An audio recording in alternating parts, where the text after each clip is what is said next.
Nagaan isiniif baay'atu hordoftoota YouTube chaanaalii Ifa Biyya Lafaa. Waaqayyoof galanni guddaan isaa ta'u kutaa darbe keessatti mootummaa Waaqayyoo maali kan jedhu jalqabnee turre barnoota isaa. YouTube chaanaalii kanaaf namoonni haaraa taatan subscribe godhaatii maatii YouTube chaanaalii Ifa Biyya Lafaa ta'a. Akkuma jalqaba irratti si yaadachiisee mootummaa Waaqayyoo kan jedhu barnoota keenya eegallee jirra. Har'a isatti fufnee waliin ilaalla. Isa dura garuu mootummaa Waaqayyoo maal akka ta'e seensa isaa kutaa darbe keessatti kan waliin barannee turreen si yaadachiisa. Yohaannis Cuuphaanii mootummaa Waaqayyoo dhiyaateera, yaada garaa keessanii gedderadhaa jedhee Wangeela Maatiyos boqonnaa 3 irratti isa ni lallabaa ture. Akkasuma dhalachuu Yesuusii fi mootummaa Waaqayyoo kan jedhu kutaa darbe keessatti waliin baranneerra.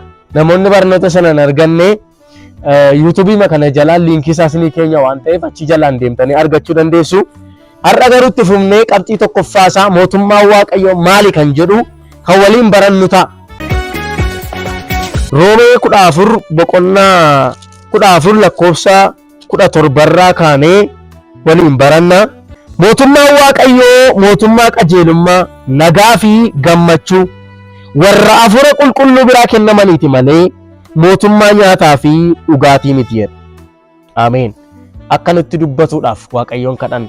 Teessoo kee irratti bara baraan gooftummaan waaqummaan kee kan ta'e Gooftaa, ulfinni guddaan siif haa ta'u. Araara nuu godhi ati. Amma dubbii kee nutti dubbadhu.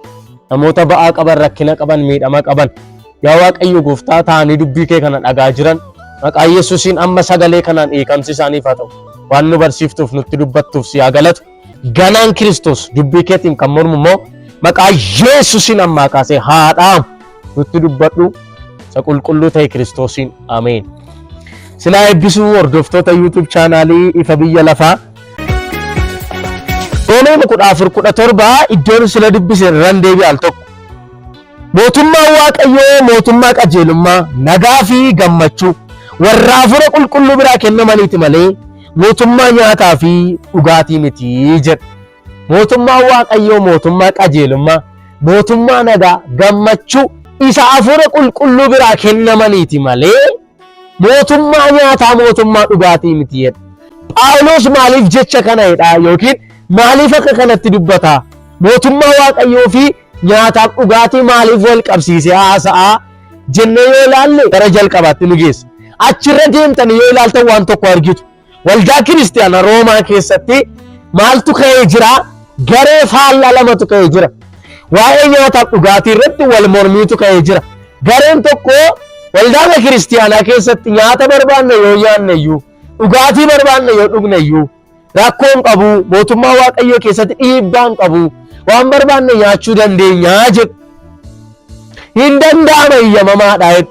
Gareen tokko immoo lakkii mootummaa Waaqayyoo keessatti nyaata adda ba'e duwwaa, nyaata biqiltuu irraa ta'e duwwaa soorachuu qabna malee nyaatuma argine nyaachuu hin qabnu. Nu xureessaa jedhan. Wal falmii kana fudhatanii gara Phaawulos dhaqan. Nu xureessaan hin xureessu, hunda nyaachuu hin danda'ama, hin danda'amu, hunda dhuguu hin danda'ama, hin danda'amu jedhaa dhaqan. Akka har'a waldaa Kiristaanaa keessatti sirbuun hin danda'ama, sirbuun hin danda'amu. Yoo nyaannes yoo dhugnes innis midhaanuma jennee jedhamee waldaa Kiristaanaa keessatti har'a ayyuu akka warra waldaa Kiristaanaa keessatti ka'aa jiru jechuudha. Egaa jarri kun wal falmii kana fudhatanii gara Phaawulosiin dhaqan. Phaawulos immoo lakkoofsa 16 irratti waan tokko jedheeraan isa dhaqee isinii dubbisa. Kanaafis wanta gaarii Waaqayyo biraa argattan hin arrabsiisinaa jedha. Deebii akkasii kennaa Phaawulos. Nyaadhaa asii hin jenneen. Warra sanaan immoo nyaatinaa asii hin jenneen. Iyyamaan iyyamamuu hin jenneen. Mootummaa Waaqayyoo isa isinii kenname, isa wanta gaarii isinii kenname maaliifi wanta gaarii Waaqayyoo biraa argattan arrabsiistu jedheen. Kanaaf mootummaa Waaqayyoo mootummaatti waa'ee nyaataa, waa'ee dhugaatii lallabamu tun taane mootummaa Waaqayyoo mootummaa qajeelummaati, mootummaa nagaati, mootummaa gammachuuti jedhaan. Haaleluyyaa. Mootummaa Waaqayyoo mootummaa nagaa, mootummaa gammachuuti. Lakkoofsuma 17 irratti waan gurguddaa 3 argana. Mootummaa Waaqayyoo mootummaa maali kan jedhu mootummaa qajeelummaa, mootummaa nagaa, mootummaa gammachuu. Isaan kana gurguddoo 3 argina. Qajeelummaadha mootummaa Waaqayyoo mootummaa qajeelummaati. Mootummaa nagaati jechuun garuu Kiristoos nagaa keenya gaafa inni nuyi lola keessatu jirru, ari'atama keessatu jirru, waan baay'ee nuti jiru Kiristoos nagaa keenya. Kanaafidha kan Yesuus nagaan isinii kennu isa biyyi lafaa kennu miti. Inni biyyi lafaa kennu isa haala irratti hundaa'u, isa yoo birriin jiraate, isa yoo haalli mijate, isa yoo namaa guute nagaa argatanidha. Inni kan Kiristoos garuu abidduma keessatti nagaadha. Haleluuyaa. Jarreen sadanii Shaadiraaq, Meeshaaq, Abdineegoo faana abidda keessa jiru. Garuu Waaqayyo wajjin abidda keessatti nagaa jiraatu. Abidda keessa nagaadhaan olii gad adeemu. Mootiin iyyuu baay'ee maa'inni afur taanee adeemu jarri kun jedha. Abidda keessatti lola keessatti iyyuu mootummaan Waaqayyoo mootummaa nagaatiidha. Asirratti Phaawulos kan inni caqasu inni sadaffaan mootummaan Waaqayyoo mootummaa gammachuuti jedha. Gammachuu qabna jechuudha. Phaawulos maalidha mana hidhaa keessa taa'ee Waaqayyotti gammadaa, Gooftaatti gammadaa, amma sirra deebi'ee nan jedhaa gammadaa jedha.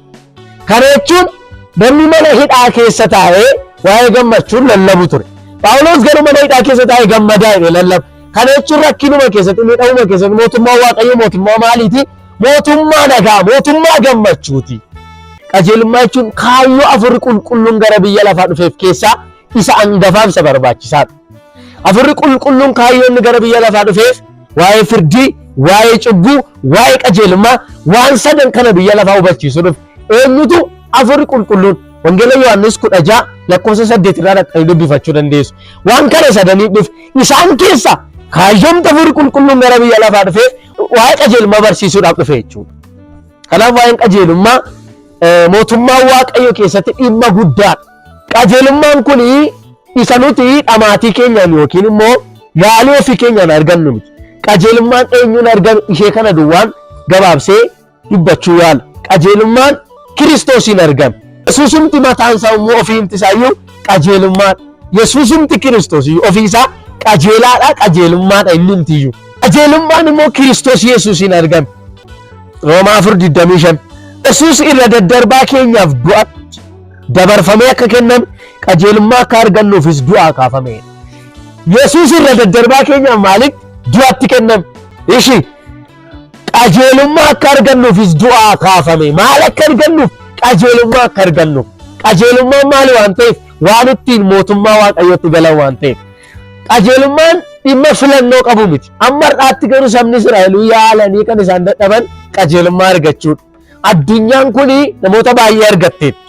Namoota yaadota haaraa maddisiisan, namoota saayinsiidhaan fagaatan, namoota waan baay'ee godhan, namoota qabeenya gurguddaa addunyaa kana irratti horatan baay'ee isaanii argatteetti addunyaan kun.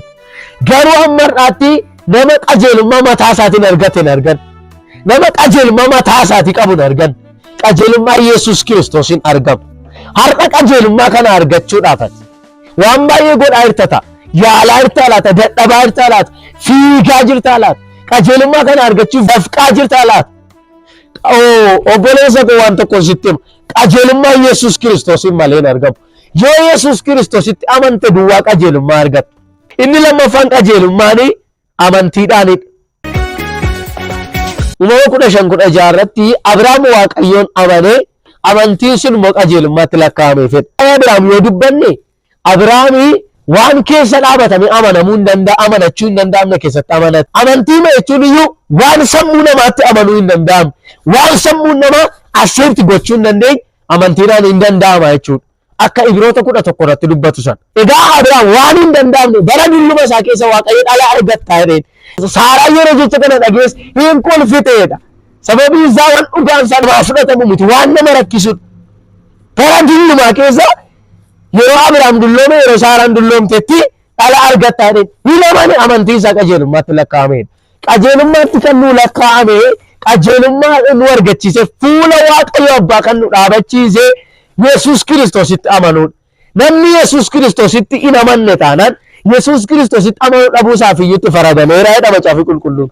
Kanaaf qajeelummaan nuti ittiin arganne akkuma abbaa amantii keenya inni ta'e Abrahaam irraa baran qajeelummaan amantiidhaan argama jechuudha.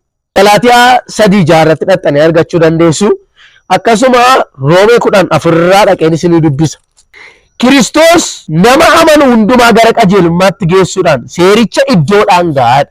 Seerri kun lakkoofsuma 1-2 irraa dubbisuu dandeessu. Sabni Israa'el yookiin Yihuudoonni dhugaa qajeelummaatiif, dhugaa isa seera Waaqayyootiif hin hinaafu turanidha. Hinaaffaan isaanii garuu isa qaba. isa bilchina dubbii waaqayyoo qabu miti. Waa'ee seera waaqayyootiif hinaafaa turan. Phaawulos iyyuu utuma qaansaan gaddiramin utuu gooftaa Yesuus Kiristoos tiramanin seera waaqayyoo kanaaf hinaafaa ture. Garuu dhugaa dubbii waaqayyoo hubanne ture. Seeraan qajeelummaa waan argamutti fakkaata ture. Akka jedhu Phaawulos qajeelummaan karaa seeraan argamuudha. Ani karaa Kiristoos qajeelaa ta'eera jedha Phaawulos. Garuu qajeelummaan argadhe kun isa karaa seeraatu hin taane karaa Yesuus Kiristoos argamedha jedha. Haaleluyyaa. Nuti isarra qajeelummaa fuula waaqayyoo abbaa nu dhaabachiisuu danda'u. Qajeelummaa ija jabina nu argachiisuu danda'u fuula waaqayyootti arganneerra. Inni immoo Yesuus Kiristoositti amanuu keenyadha. Oh haaleluyyaa. Qajeelummaan keenya Yesuus Kiristoosidha.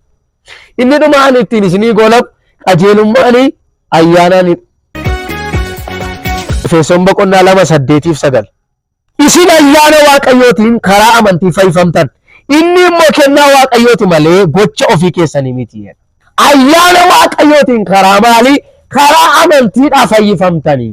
Qajeelummaan kun kan hin argame karaa maaliiti? Karaa ayyaanaati.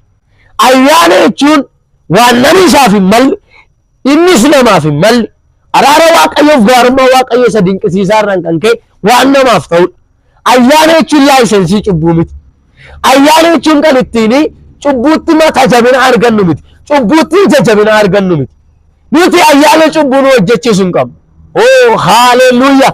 Ayyaana ittiin fayyine malee, ayyaana ittiin du'a keessaa gara jireenyaatti dabarre malee, ayyaana ittiin abidda keessaa butamnee baane malee, oh ayyaana mootummaa waaqayyoo nu hojjechiisu malee. Haaleluyyaa. Ayyaana hojjetoota Kiristoos warra mudaa hin qabne godhee fuula waaqayyoo abbaa nu dhaabu malee ayyaana cubbuu nu hojjechiisu hin qabnu. Ayyaanichi isa kam? Ayyaana isa fuula waaqayyootti qajeelota godhe nu dhaabudha. Kanaaf ayyaanni nu ittiin fayyin ayyaana isa fuula waaqayyootti qajeelota nu godhudha. Waaqayyo isin haa eebbisu. Walitti qabeen ergaa kana isinii cuunfuu yaala. Ergaan nuti mata duree nuti har'a baranne mootummaa waaqayyoo mootummaa qajeelummaa akka ta'edha.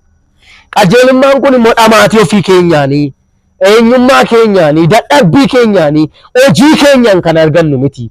Qajeelummaanii tokkoof tokko Yesuus Kiristoosidha. Isatti amanuudhaan argama. Egaan isarra ergaa tokkoon qaba. Akka fooniitti dhamaatee yaaltee qajeelummaa argachuudhaaf barbaadaa jirta yoo ta'e hin gowwoomin. Qajeelummaa kanatti argachuu dandeessu Yesuus Kiristoos qofaatti yoo amantedha. Inni lammaffaan qajeelummaan amantiidha. Inni sadaffaan ayyaanadha. Ayyaanni kun immoo maal akka ta'e irratti dubbanneerra. Ayyaanni laayisensii cubbuu akka hin taane. Kanaaf gara ayyaana waaqayyoo kanaatti yoo dhumne qajeelota taane fuula waaqayyoo dhaabanna. Mootummaan waaqayyoo mootummaa qajeelummaati. Mootummaa jal'inni keessa hin jirre, mootummaa loogiin keessa hin jirredha.